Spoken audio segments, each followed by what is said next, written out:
Welcome to the Anklers Art and Crafts Podcast, presenting conversations about the careers and contributions of the talented artisans who work behind the scenes on the TV series and movies we love.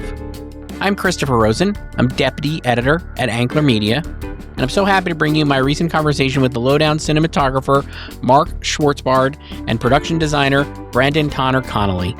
Listen to our conversation right now, brought to you by FX. Citizens arrest! Ha! Ha ha ha! That's when the trouble really got started. This is Lee Raybon. Lee Raybon. He'll write for any publications that'll humor his conspiracies. You read my paper? It's booty and bad guys. He's rough around the edges. Dad, are you okay? Yeah, I'm good. You want to drive?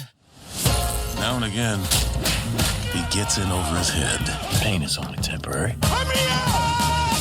Until it ain't. That looks good. Yeah. Going down, down, down. If you're reading this, I'm probably dead. Going down, down, down. Behind every great fortune is a great crime. The dead guy's family. It's part of the Oklahoma Illuminati. Illuminati? You're naughty. What I've uncovered is insane. Hidden tunnels, some freaky stuff, stolen art. You're sniffing at the wrong hole. Oh, I'm sniffing at the right hole, and it stinks. What brought you to Sunyata today? Man's trying to kill me.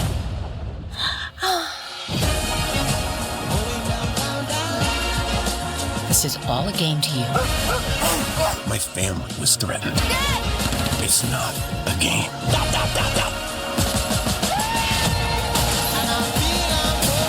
This town Is about to explode. That's just sweet. Dude, there's blood on the... Is this blood money?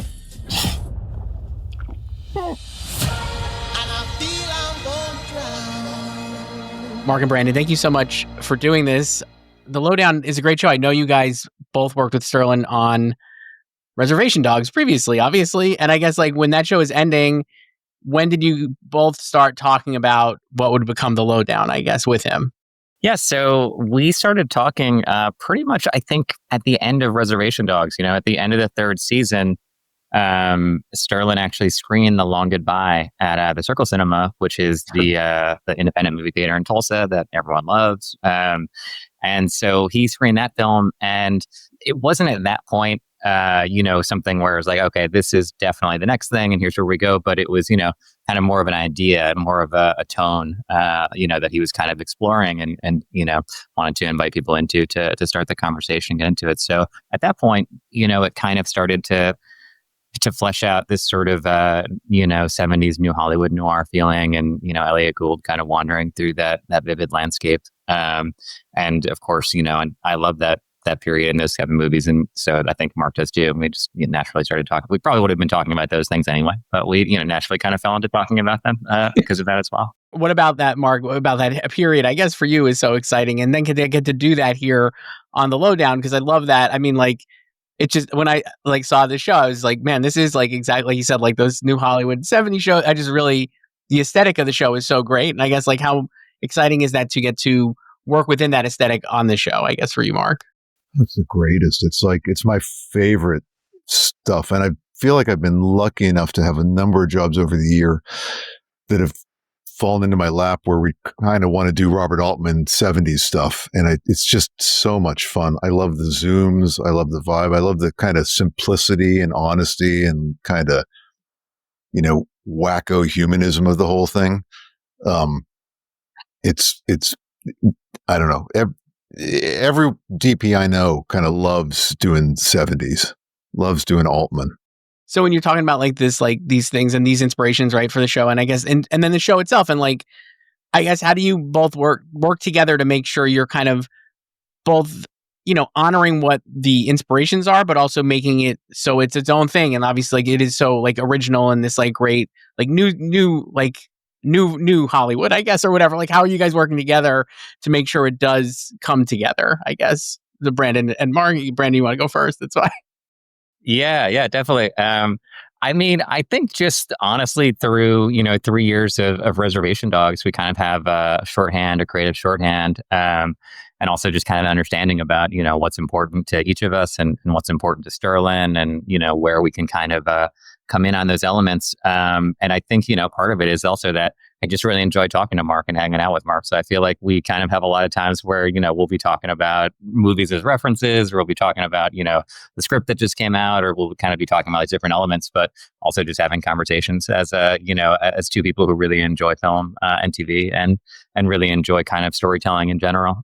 So it's kind of, nice to be able to have a mutual understanding and just to really enjoy the collaboration. I think, specifically for this one, color palette was one thing, especially where, it was thinking about a way to sort of like collapse the past and the present into one thing through the colors, thinking about a way to, almost kind of subtly reference that kind of 70s neo-noir, but at the same point, making it kind of very specific to Tulsa, making it kind of very unique to Tulsa. And having spent 3 years there doing Reservation Dogs, I think that it's, for me, I've, really observed that during the summer, it's extremely hot. There's a lot of direct sunlight throughout much of the year. During the winter, it's, extremely cold. They definitely get seasons. And so because of that, I wanted to show the wear and tear in the colors, wanted to show everything being broken in, wanted to show everything kind of, being worn in a realistic and grounded way. And that helped us figure out the colors a bit also, the combination of wanting to reference those genres subtly, but also to really make it specific and unique to Tulsa, to make it its own thing in its own world. Mark, for you, I guess, did having that, like you said, I know you shot so many episodes of Reservation Dogs too, how getting that experience in Tulsa, does that help you in this, do you learn stuff from there that you're able to take to this, I guess? Oh, absolutely. In a way, this show was kind of the experience of making this show was in many ways a continuation of Res Dogs. It was a lot of the same crew, in a lot of the same places. And that show, I mean, Res Dogs it was wonderful. It was summer camp. It was just the same bunch of misfits came back year after year. And more so than a lot of shows, people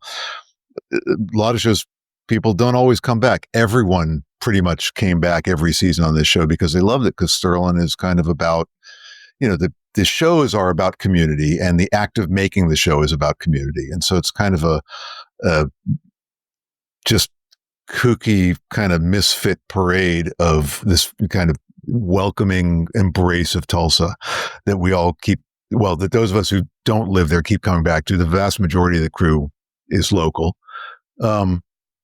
So in a way, we're kind of continuing that. This was a different, different scale story in a different kind of part of the area, but the experience was much the same. And I got to say, to Brandon's, color palette thing, what I love about Brandon is you don't look at this show and think about color palettes. He and I actually met before Res Dogs. We did an independent film directed by a buddy of mine, Brian Wiseman, years ago called About Sunny in Vegas.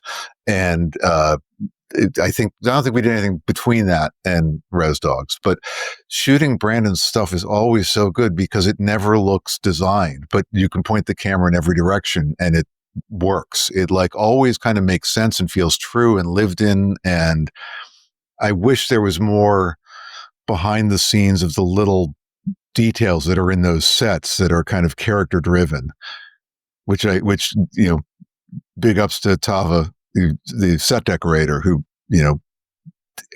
you walk into these apartments and you look and there's the easy chair and you're like, oh, okay, that's the chair that the character sits in when they watch TV, and look right beside it. There's an ashtray and there's a half finished bit of knitting. This is all placed. There's every book on the bookshelves makes sense for the characters. An enormous amount of detail goes into all this, and the color palette thing. And I don't think people get to appreciate it very much, except for it lends this really lived in authentic feeling to the show, which doesn't feel bullshitty movie-ish. And I think it takes a lot of effort. So I just get to show up and point the camera at stuff and it works. It feels totally authentic, Brent. I mean, you mentioned the authenticity of the sets in this show, especially. I feel like there's so many great sets. Obviously the Hoot Owl bookstore being, or Rare Books, whatever the official title. It's just, I was that really kind of blew me away. And I guess how did you kind of like find that whole strip and like make all of these again, like just like designing these sets that these characters are living, like they just are there, I guess, like, and had like what went into that, especially the bookstore, which I thought was just like an incredible, such a detailed set. It's just so cool. And I got to tell you, the books in that bookstore, the books all made sense. You could like, a lot of designers just buy books by the foot because it's just for a wide shot of books. That place, you walk in and you look at the way they're organized and like what's special in the glass case up front. It all fit. It bore up to incredible scrutiny. Brandon, how did you make it bear up to that incredible scrutiny that we're talking about?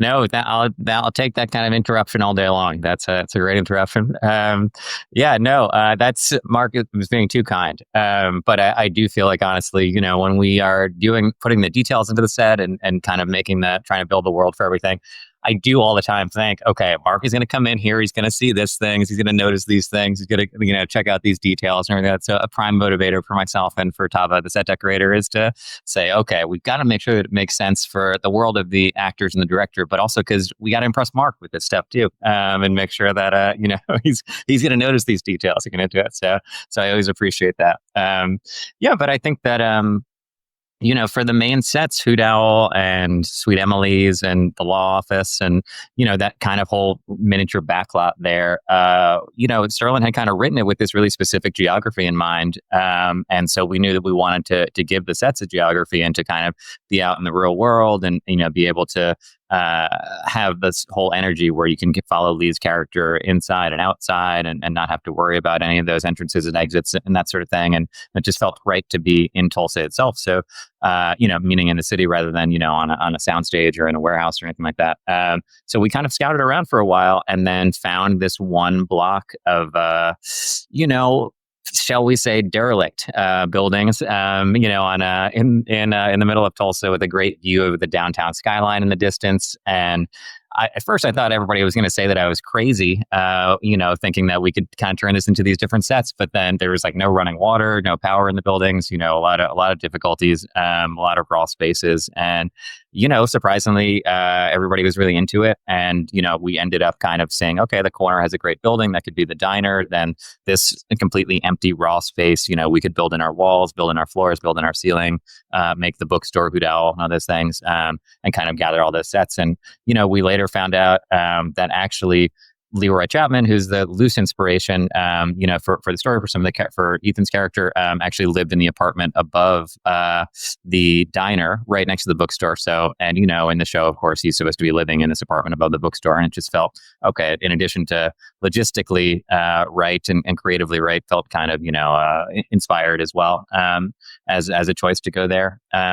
So that was really nice. And as far as the books, I think that everybody in the art department and the set deck department is pretty tired of me saying, keep it specific, and that sort of catchphrase.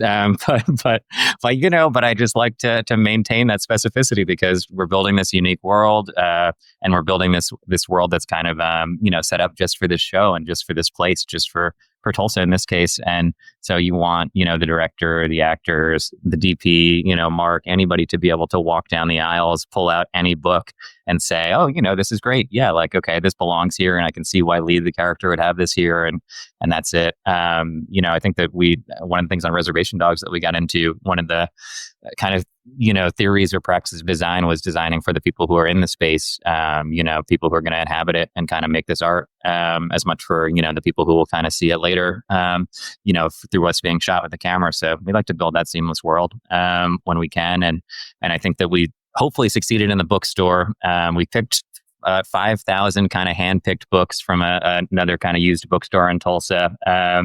It's a guy who works there used to own the bookstore that Leroy Chapman worked at, and he just happened to be able to help us out picking out these books and kind of getting us kind of the best books that made sense for the space. And 5,000 books later, we were kind of there, and I think it worked because I saw Sterling and I saw Ethan more than once pick up a book, look at it, and then either put it in their bag or just at the end of the day kind of be sneaking out the door with it. And I had to say, guys, can we keep the books on the shelves just for the show for a little bit longer? But no. For season 2, you'll have to get like the Dewey Decimal System for the books, I guess. Now a security guard outside. I think the whole crew appreciates that lending library you built there. You mentioned like the lead character. Obviously, he calls him Brandon. You mentioned like a true story, and right. And I guess like I think I wrote it down in the finale. He says, "You know how there's more to every story. That's what I try to find." And I guess like how did that kind of brief of the truth story and aspect of it like lend itself to the choices maybe you would make in the cinematography or the design, if at all? I guess I just was wondering if that like kind of like does the characters like internal thoughts about himself, and especially one so specific like that, like I guess does that like do you kind of like are you adopting that in what you're doing here visually and like creatively? Brandon, you're shaking your head. What do you yes. Well, Mark, I don't if you want to say something, go for Mark, it. Yeah, I'd love yeah. Oh. But yeah, no, well, I can go for it too. You go for it. I'm not sure I have a good answer to that one. Okay, all right. So I will say the it kind of informed a lot, and the collage that's up in Lee's apartment I think is a big part of that. The sort of wall of different information. I think that when I first read that in the script, wanted to think it through and again make it something that haven't totally seen before. How do we make this unique to the world of this show? How do we make this specific to this character and to this Tulsa world that we're building? And thinking about him as a true historian, we thought, okay, he's a journalist. He writes these articles. And so we're going to make this board in such a way that it seems like he's building material for his articles, in such a way that it seems like this is his kind of research board, that, he's kind of doing his writing visually in front of everybody. And so we went back and looked at some landmark articles throughout the years and looked at, again, Leroy Chapman had written for this Land Press in Tulsa, which Heartland Press is kind of also loosely inspired by in the show. And he had written an article about loosely, extremely loosely. Loosely meaning that we rented out Brandon rented out the building that it used to be shot in, repainted and redecorated to an exact simulation of what it was when it was the press, and then we cast in the big scene in the pilot where Leroy walks in and it's a bunch of like 40 and 50 somethings. That's because those were all the people who really worked there 20 years ago when the real Leroy was there, having this kind of bizarro reunion, and they've reconstructed Disneyland version of their office. But the shade of red on the exterior paint was like 2 shades off, so it was loosely inspired. It wasn't totally, dead on. No, but Mark is right that we did kind of reprint. We kind of worked on a bunch of newspapers that sort of were inspired by the original This Land Press. And so, but that is to say, there's, originally an article in This Land about a guy named Tate Brady, who is kind of a modern founding father of Tulsa, who had the Tate Brady Arts District named after him, the Tate Brady Theater. And, kind of this article that Leroy wrote showed that he had participated in the Tulsa Race Massacre and kind of questioned his ties to the Confederacy, and really got the Tulsa to reevaluate his legacy and to kind of take his name off of these buildings in this district, and to kind of examine, its history, and to examine, the search for truth. And, we made that the centerpiece of our kind of conspiracy collage there also, that basically, we would kind of build off of that, make that his biggest article, his biggest work to date, and then kind of build the rest of the board that way. So that was one way that we kind of did it. And I personally went deep down the rabbit hole to like 6 different conspiracy articles that, were kind of about Elohim City, this white supremacist compound, and the Oklahoma City bombing, and all these other things that the character could conceivably have written about. And I'm pretty sure when I presented it to everybody, like the day before we shot it, and went through everything, like, this part, everybody, I expected, maybe applause. A lot of people were kind of just looking as if like, are you okay? Like, have you, you need to take a break from this and maybe just, and they were right. I had gone pretty deep down the rabbit hole, but that's a way that the kind of true historian element kind of influenced. That's good. I like that. Yeah. Mark, does that do the characters and and you're thinking about this and like working with the directors and stuff visually, do the characters like reason of being like come into how you're kind of trying to capture them on screen, I guess? Yeah, I suppose so, but I don't know that manifests so much in the cinematography as in the other intangibles that come from kind of Sterling's, again, humanist worldview, right? Because he's kind of there's like a kind of Hal Ashby-ish approach to all the characters in this world, that everyone's a real person and everyone, has their sympathy. Well, I guess in this show, there's some extra bad guys that come along eventually. But in general, it's kind of, there's this, rich kind of tapestry, and every minor character has something going on in their lives and is kind of treated with respect implicitly. That I want to say the camera treats everyone with respect, but I'm not sure it's the camera doing it. I think it's how Sterling builds the whole thing. And when Lee walks down the street, there's kind of, on the shop, there's on the street, our main street with the shop, and you've always got the record store guy, Josh Faden, who's a good friend of Sterling's, who plays the record store guy, and is, throwing in some stuff that I think on other shows would just be, background vibe, but it kind of, again, holds up to scrutiny. It makes some sense. It creates a character out of his world in just a couple little lines that are just kind of the tapestry of what's going on. And I think I guess what we tried to do in the camera was let all that happen, keep pulling out wide, at some point, I remember after shooting for a couple of weeks, Joe, our Steadicam operator, I was kind of in my head about, trying to create shots and stuff. I did not shoot the pilot. Adam Stone shot the pilot, and he established a lot of the look. And that was, as compared to Reservation Dogs, which had this kind of humanism, was a lot, Reservation Dogs was a lot more observational. The cameras were a little farther away and a little longer lenses. We were kind of trying to stay out of the actors' faces, in some part because it was a cast of young actors and we didn't want to, impose the camera too much into their world. We wanted to sit back and watch it. The look of this show is a little wider and closer, which inherently brings you more into a kind of perspective and sympathy with whoever's being photographed. And I was getting all in my stuff about, to do those wide closes, sometimes you end up having to lock down where the person's standing, and it's a dolly instead of a handheld camera, and it's all this. And I remember Joe, the Steadicam operator, just saying, man, Ethan's so good. He's just got so much energy. We just got to let him go. Let's stop doing marks. He's like, just give me. And I was nervous about, making Joe wear the Steadicam all day long and chasing Ethan around. Cause Ethan's got so much energy and the Steadicam is heavy. And, I worry about people burning out. I remember Joe, he pulled me aside. We met for coffee on the weekend. He said, don't worry about me. We just got to let Ethan go. I'll just chase him. I'll follow him. It's fun. We just got to follow what's happening. And he was right. I wanted to ask you about Ethan because I think he's so great. I just love Ethan Hawke, obviously, big fan of him for so long. He's so great in the show. I guess, Martin, it sounds like, yes, you enjoyed your time working with him, but I guess what was that was the energy a surprise, or what was it like to get to work with him as an actor, maybe having, probably seen him in a million things and obviously knowing of his work? I'd never seen him in a role quite like this.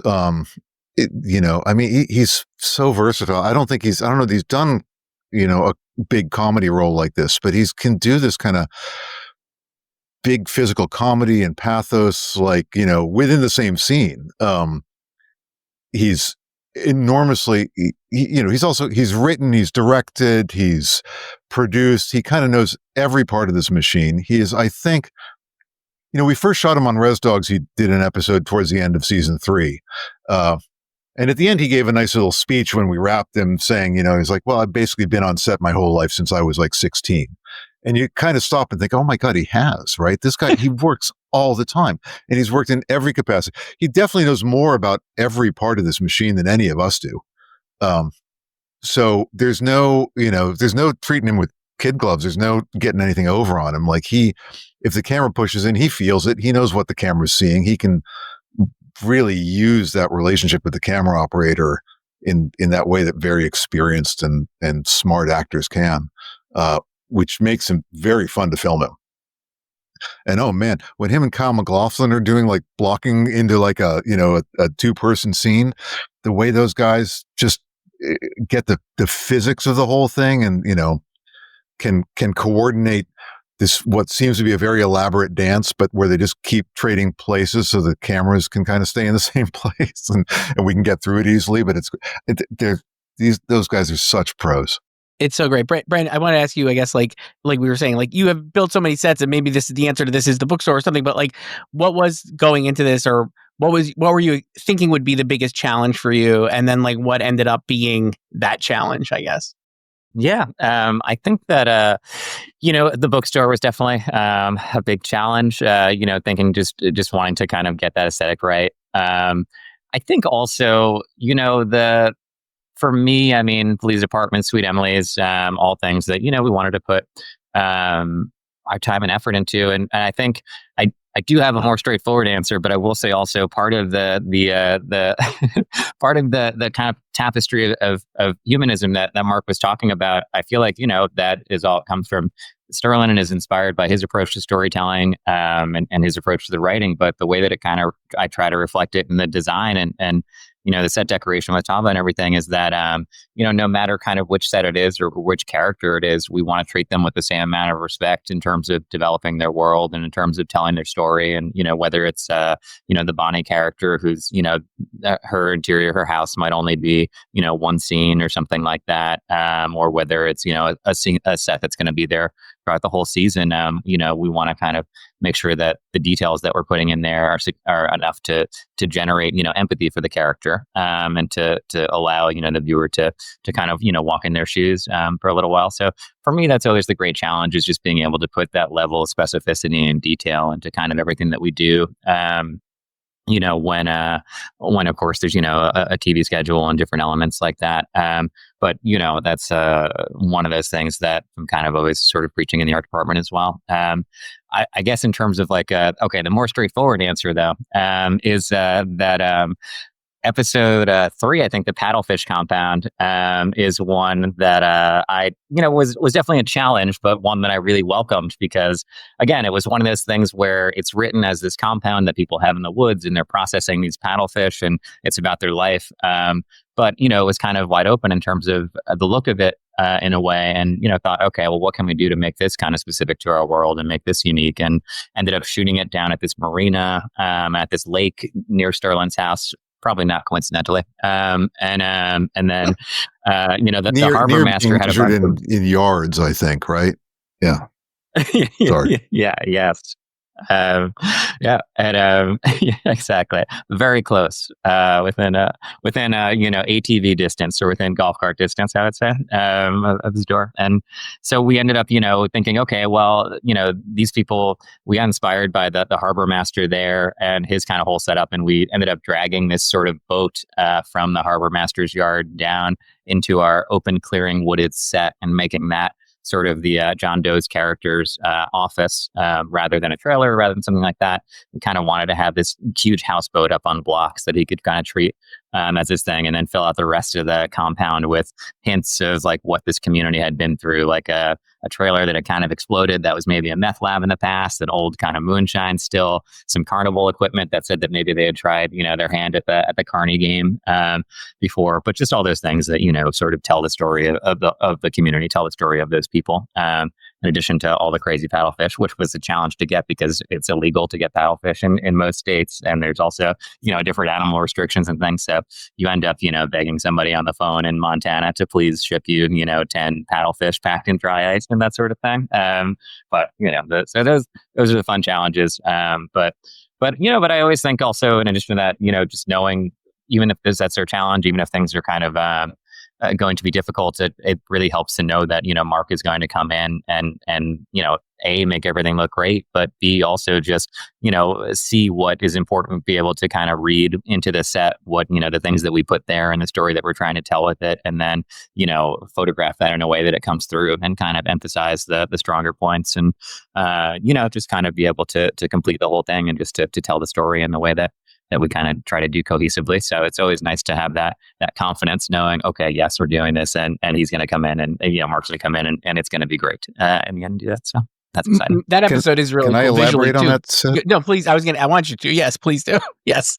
Because when Brandon said he took a boat to the woods, I just want to be clear. This was a full-on houseboat. It was like 60 feet long by 15 feet wide. This was, I think, the first thing we did is found the clearing, and then we had to build roads, to get it there. Build roads meaning lay gravel, right? Because it was, let's see. First, it was the middle of winter, so it was frozen over. We were afraid the snow was going to melt and it would get muddy. So first step was like, go in the clearing, lay down gravel everywhere, and then put dirt over the top of the gravel so it still looks like dirt, but we need it to be on gravel so we could move the heavy machinery to haul this huge houseboat up there and build all these other outbuildings. And when he said a burnt out trailer, did you burn the trailer yourself? Like, there was a half burnt out trailer that you destroyed, right? We did, yeah. It's funny. This was the first thing that we did during the season too, and it was winter, so we were kind of dressing it during the heavy snowstorm, heavy ice storm, and we had this trailer and kind of were able to go and destroy it. Cut away different pieces of it and then kind of burn the excess of it. And actually, I remember doing it next to the construction warehouse, which is just a building kind of in Tulsa, and just standing there with this thing like, that doesn't quite look burned enough, doesn't quite look exploded enough. Let's go in there and kind of do this. But yeah, but we did. And as Mark said, we built the roads and kind of dragged the boat down, Fitzgerald style, or Burden and Drain style, which Mark and I had many jokes about. And they all were doing but then the boat, which is supposed to be where John Doe's character lives, my favorite detail of all this, like after there was weeks of this building of this compound, the stress and the weather and the road and the dragging things and building observation towers. And then at some point, right, you guys found like the detritus of a old amusement park that people in Tulsa would recognize, and found the old signs and put them there on the side because we needed another vehicle. It was like, maybe it should be like a carnival vehicle. There's all this, it's an enormous amount of effort. Finally, we get the day where we're shooting inside the houseboat, this big scene, a long scene with John Doe and Ethan, and I forget the name of the other actor, Robert, who played the other brother. And for schedule reasons, we had to, we surrounded the thing with lights. We went off, we shot something else. We came back and we had to shoot the scene with them inside. And the dressing of the inside. At some point in the course of the episode, you learn that John Doe is the ex-husband of this other woman who lives on a houseboat in another part of the episode, who's Argentine, and she is seen there drinking mate with Ethan's daughter's character. So now we shoot John Doe, and the idea is that they are long estranged under bad circumstances, but he kind of secretly pines for her. And there's a sink in the little kitchenette in this houseboat, and in amongst the set dressing, there's dirty dishes and mate straws, which kind of implies that he's, she turned him on to mate, right? It tells a whole story right there. This was not like, I kept on, guys, look, they put mate straws in the sink. We got to shoot an insert in the sink. We never got around to it. And we also didn't get around to, I felt like in the shooting of it, because we had all the lighting around the thing, we weren't able to ever get like an establishing shot. And I was worried that we shot the thing in a way that you didn't appreciate that they were on this houseboat on dry land.